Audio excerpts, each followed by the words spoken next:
Hello, crypto world. Welcome to the Chart Historian. My name is Justin, and on this channel, I delve deep into crypto charts, exploring chart structures, fractals, and patterns. So in this video, I want to talk about XRP. I want to talk about what the chart is doing and where I think it's potentially going. So in my previous XRP video, I talked about how we could potentially be facing the peak right here. I gave reasoning why this could potentially be the peak. I also gave reasons why it may not be the peak. Well, if you talk to most analysts that cover XRP, they're going to say, what? That's crazy. Of course it's not the peak. There's so much more to go. Well, there are reasons structurally why this could potentially be a peak, and I'll roughly go over those with you to catch you up to date. So XRP has a repetitive structure. Its bull runs have a repetitive structure. There are three main corrective structures that take place within the greater XRP bull run. These structures include a first consolidation, so price moves up into the bull run, and you have small little tiny pullbacks along the way. Once you hit a large one that develops into what is typically a classic bull run consolidation, that is your first correction. Eventually, it makes it above the high, and it goes into the next corrective structure. So this second corrective structure, what makes it unique, it has two corrections separated by a move up. Now, any one of these two can be the larger of the two. In this case, on today's chart, it was this lower one. Eventually, it makes it above or out of this corrective structure and goes into the third corrective structure. On today's chart, this one played out quite large compared to the other two. Really, any one of these structures could potentially be the largest of the three. On today's chart, it's the third one. So what happens after those three corrective structures? Well, typically, price moves up and goes to the peak. However, there are some instances where you have a kind of a flat area before going up to the peak. Typically, they play out small. Now, why did I think that this could potentially be the peak? Well, first off, because after it gets above the third correction, it usually goes straight to the peak. There's another clue. So the move up to the peak, if you're on a small time frame, so I'm on an hour candle, you can count 7 moves to the peak. Let's zoom in and count these moves. So here we are zoomed in. So we have 1, 2, 3, 4, 5, 6, 7. 7 brings it to the peak. So these moves, so for instance, this move up and then pull back, it has this other one, but it's still kind of in the shadow of this one. So we count it all as one. So it does have 7 moves to a peak. Like I pointed out in my last video, it's not totally unusual. For instance, this one also has 7 moves to this peak. We can count them. Let's zoom in. So here we are zoomed in, 1, 2, 3, 4, 5, 6, and 7. Now we know that this third correction is not the peak, but I wanted to show that there are other instances where you can have 7 moves to a peak that is not the peak. So I suspected that this could potentially be also at play over here. But that in itself is not that comforting, because there are still 7 moves, and this does look kind of like a potential peak. And the reason why I say that is, if you know what an XRP peak structure looks like, we can go look at one. Let's, for instance, look at the one that came before this one. So I'm on CoinTrader Pro. This allows me to go back on a small time frame. So this is 2021, the bull run that took place in 2021. Here's the peak structure. I'm on an hour candle. So an XRP peak, for the most part, has a primary peak and then 2 smaller peaks. Once it completes these 2 smaller peaks, the peak structure is complete. It then moves into the declining structure. There is one instance, it's the very first bull run structure, where we have 2 kind of equal primary peaks, and then we have the 2 smaller peaks. That is very unusual. It could potentially play out again at some point in time, but this is by far the much more common structure that we see at a peak. So here we are on today's chart, and you can actually make out a very sloppy peak structure. So here you have your first peak, and then here are two potential smaller peaks, although these two quote-unquote smaller peaks look quite large. In fact, they almost compete with this. Is that possible? Yes. It's also just very sloppy. This one, as you can see, is much more defined and clear. If we go back to the bull run structure that came before this one, that's the one that took place in December 2017. Here we are zoomed in on this peak structure. We can see that it's a sloppy iteration or version of a peak structure. So you have your primary peak, and then you have two smaller peaks. This is, again, quite sloppy. It's not the easiest to read, but you still have a nice move up and then a decline, and it follows by another peak that takes place. And then once it completes these two peaks, it enters into the declining structure. So even compared to that December 2017 bull run structure, this one is still quite a bit more sloppy. So this is the 2021 bull run peak structure. What we can do is we can copy and paste this onto today's chart and compare it to see if it's actually following this structure. Okay, so here is that 2021 bull run peak structure. And as you can see, there are some similarities. So here's that first initial primary peak. It then has these two smaller peaks. Of course, in 2021, it was much more defined. It then does the decline like we see on today's chart. It then moves up and then has this kind of range-bound time. After this range-bound time, it begins to decline.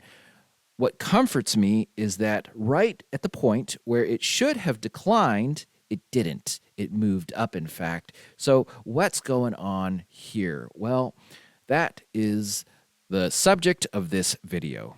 It's not just this part right here. I would include all of this that gives me hope that we are actually not at the peak. But I would like to also add that I think we potentially dodged a bullet, because this could have declined and it would be a different story right now. Now, to help solve this question of what is going on here, I would like to step back and look at the bigger structure that's taking place. So this is back on TradingView. Why do we have this structure that looks like this after this third correction where typically it goes to the peak? So to help answer that question, I'd like to jump back to the December 2017 bull run structure. Okay, so here we are on CoinTrader Pro, and this is the December 2017 bull run structure. Notice how we have the three corrective structures. Price moves up out of that sideways range-bound time. There's some chop as it moves up. Eventually, there's a larger pullback, and then it develops into a consolidation. After that, price moves up and goes into the second corrective structure. This has two parts to it, part one and then part two. It then moves up into the third correction, and then in this instance, it goes straight to the peak. Well, if we were to examine structures 1 and 2, in fact, let's just copy this whole bull run structure and paste it onto today's chart. Okay, so here is that December 2017 bull run structure, copy and pasted onto today's chart. And as you can see, it does look like a good match. In fact, you have seen other analysts using this exact structure.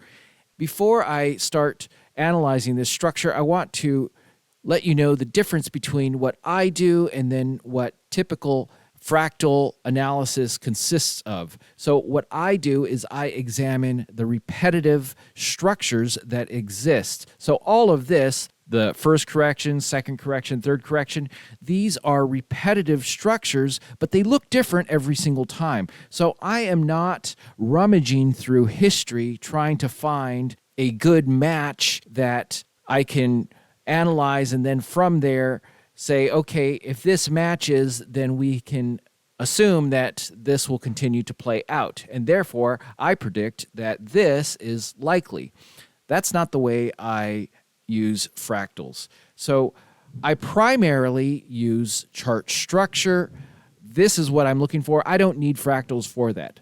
However, it is nice, and I do many times rummage through history looking for a match to give an idea of what could potentially be at play. I mainly do it with recent history fractals, but this is fair game as well. Now, there's a danger in this type of analysis, the type of analysis where you go rummaging through history trying to find a match. Just because you find a good match doesn't guarantee that tomorrow it will continue to follow. This is important to understand. Whereas the repetitive macro structure analysis is actually much more guaranteed to pan out, just as we see on today's chart. So we have the first structure, the second structure, the third structure. I knew these structures were going to play out. I didn't know how they were going to look. As the chart developed, I was able to spot them. Okay, this is the first one. Oh, okay, this is the second one. Okay, this is the third one, and so on and so forth. So what is going on here, and how does this December 2017 Bull Run fractal help us come to clarity on what is taking place on today's chart? Well, so we see this match that looks really good. We could say, well, this is what it's going to do.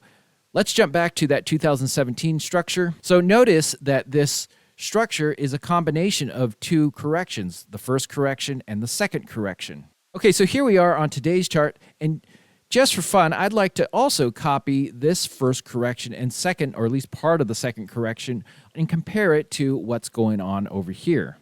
Okay, so bam, here we go. This is the first correction and this part of the second correction, copy and pasted. Of course, I had to stretch it to match the timing, height, and depth on this part of the chart.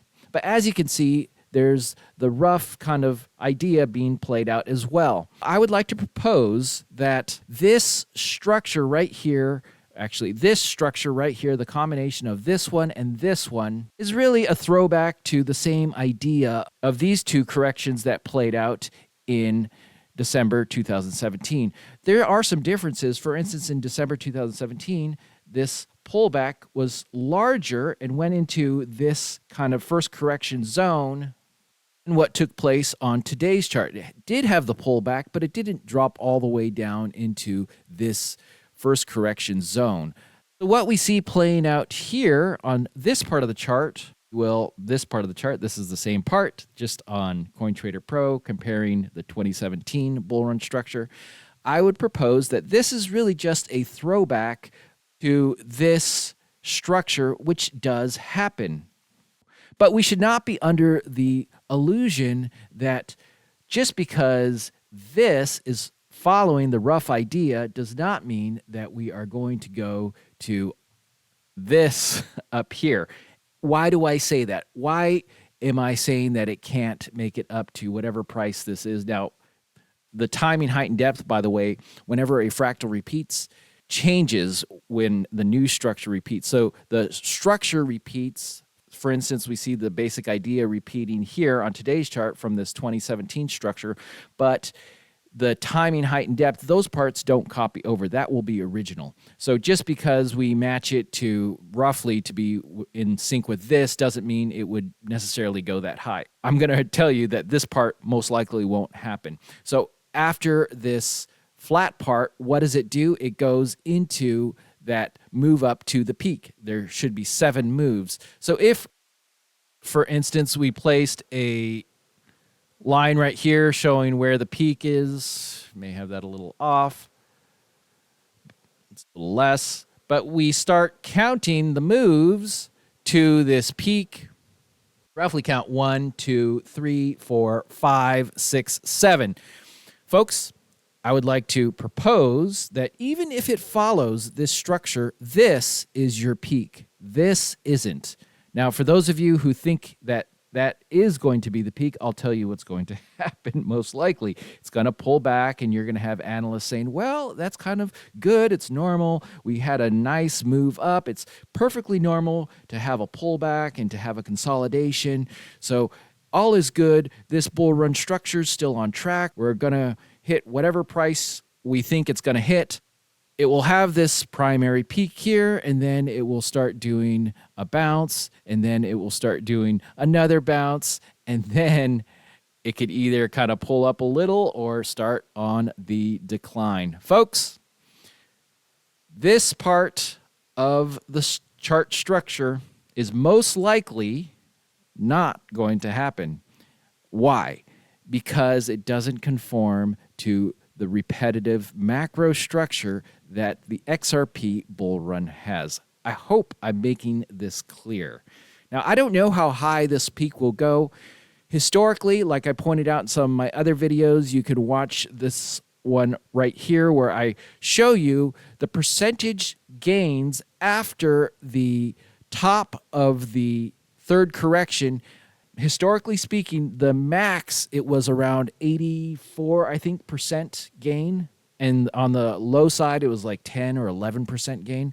I think already, well, let's jump over to TradingView. So if we were to roughly measure from here to here, it's already like 17. I could be off on some of this stuff. It's about 17%.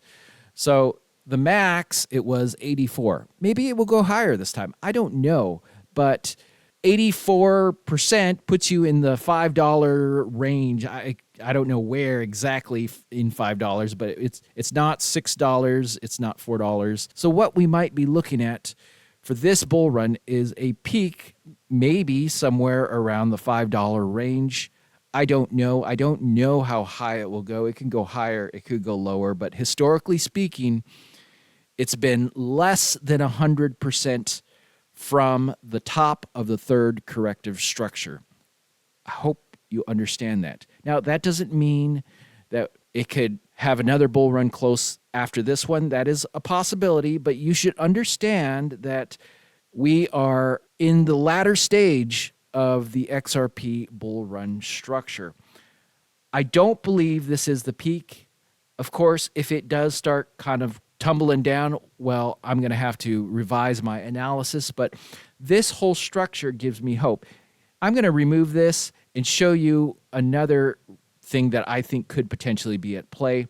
So it's really simple. If you just took this whole structure right here and basically enlarged it to roughly be in sync with what's happening as far as timing, height, and depth goes, that's what I think is at play. Simple and easy. Now, this could potentially drop further. I don't know how low this will go, but as of now, this does seem to be playing out quite closely to what took place over here. And this is very common. So charts tend to repeat recent history fractals. They repeat recent themes. So that's what I think is going to play out here. Now, maybe I'm wrong. Maybe it will tank. That is a possibility. But as of now, this gives me hope. Now, it also may complete this in its own unique, original way. It's never going to be exact, but the basic idea so far seems to be at play. We even have the first kind of bounce here, and then the second bounce. We see that here. And then, of course, on this part of the chart, I mean, it really tanked. This is what I'm talking about, playing out in a unique way. Even with its uniqueness, it's still following the basic idea. So folks, I hope this video has helped you. I'd like to know what you think. You can put your comments in the comment section. This is not financial advice. I'm not a financial advisor. But if you did enjoy this video and you would like to see more of this, I recommend hitting that subscribe button. Also, hit the thumbs up button. That really does help me as well. I will continue to follow up on this chart as it continues to develop. So if you're not yet a subscriber, I suggest that you do hit that subscribe button. Also, I do have a Discord. It's actually a Patreon, but the Discord's the main thing in that. It's a $5 a month subscription. I'll put a link to my Patreon in the description of this video. Folks, I'm so glad you took the time to watch this. I hope it was helpful. I hope you catch my next video. Have a great day, and bye for now.